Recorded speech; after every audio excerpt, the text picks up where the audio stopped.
আপনারা দেখতে পাচ্ছেন সবজি বাজার।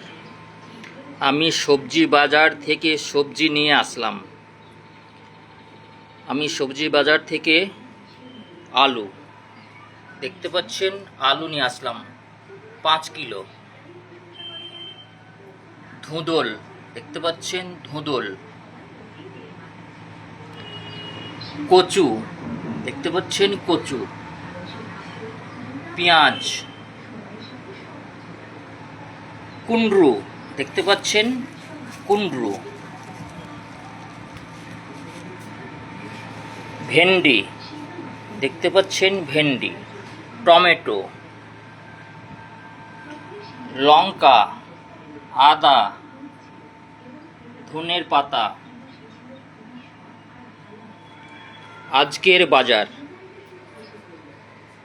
আপনাদের কেমন লাগছে? ভালো লাগলে অবশ্যই শেয়ার, লাইক, কমেন্ট করে জানাবেন আর পাশে থাকবেন। ধন্যবাদ।